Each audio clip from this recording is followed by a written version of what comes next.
Hello everybody, you're watching The Unbiased. This is your host Chetan Srinivas Nigam, and today we are here to discuss the educational system during the COVID-19 pandemic, how the world has changed and how the methods and terms of teaching have changed, how the people have started viewing modern educational methods as profitable and only possible means during this pandemic. As the days pass by, with no immediate solution to the COVID-19 pandemic, the closure of schools and universities will not only have a short-term impact on the continuity of learning of 285 million learners in India, but as well as the learning of 1.53 billion learners globally. As there remains a closure of educational institutions in nearly 184 countries. The structure of schooling and learning, including teaching and assessment methodologies, were the first to be affected by the global closure. Only a handful of private organizations could smoothly transfer to online teaching, whereas their low-income private and government counterparts had to be completely closed due to the lack of access of resources to online learning methods. The COVID-19 pandemic has not only disrupted the educational system but also multiple systems worldwide, which has led to the rise of challenges where multiple individuals have lost their source of livelihood and have financial setbacks.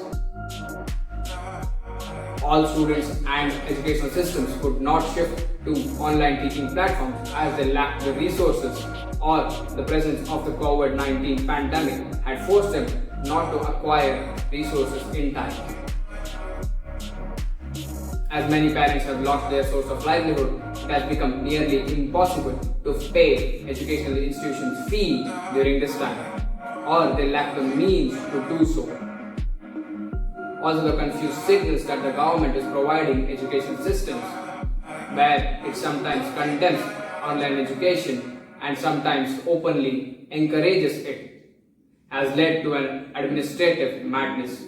Educational system took a major hit because of it crashing due to the COVID-19 pandemic. The question that we have today is, as there is no plan to revive it in the near future, how long and how badly would the education system be affected? And if there is no comeback, what would be the new education system? Would it be this way of online education? Or do you have any other suggestions that we could take up? Please do let us know in the comments below.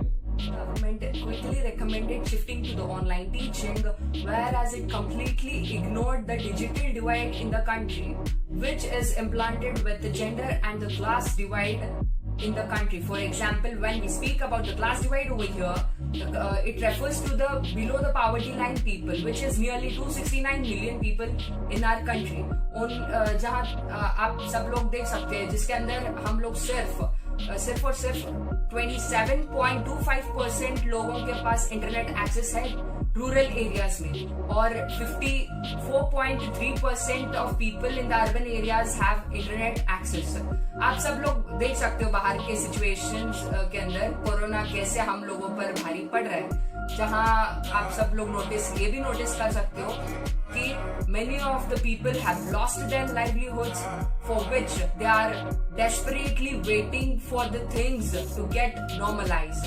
So many of the people are forcing their children to work with them, so to get financially stable. So despite losing their right to education, children are also enforced into the child labor.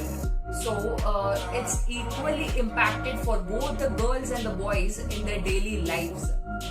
Usually Indian culture में orthodox kind of families में एक stereotypic दिमाग type सा होता है. एक stereotypic in the sense like लड़कियां school नहीं जा सकती वगैरह वगैरह. मैं तो ये बिल्कुल बिलीव नहीं करती कि ये पूरा खत्म हो चुका है. नहीं, ये nature of the people in the society and into a girl's family might also lead the discontinuity of the girl's education. The major challenge at the national level is the seamless integration of the technology into the Indian education system, which has rather become orthodox. So you can see or notice that more than 15 lakh schools are there and 50,000 higher education institutions. So it's up to us how we study in this during the corona crisis and how we are going to score our Have a short and quick look on the merits and demerits of offline mode of classes and online mode of classes. To begin with the merits of offline mode of classes, point number 1. The institutions take various tests and examinations which helps students create a sense of competitiveness. Point number 2. The presence of friends makes it easier to learn as well as relieve stress. Point number 3. The real-time tracking of students is very convenient for the teachers and genuine. Point number 4. The students are more likely to be an extrovert and more open to others. Now let's come to some demerits of offline mode of classes. The colleges are not accessible to all due to the high amount of fees collected by some private institutions, and also the inconvenient timings is also a very big problem for many of the students. Now let's also have a short look on the merits and demerits of online mode of classes. Some merits of online mode of classes are: the college is accessible to everyone with a compatible device. The classes conducted can be reviewed anytime according to the student's convenience. And point number 3, the online mode of classes are much more affordable than the normal institutions.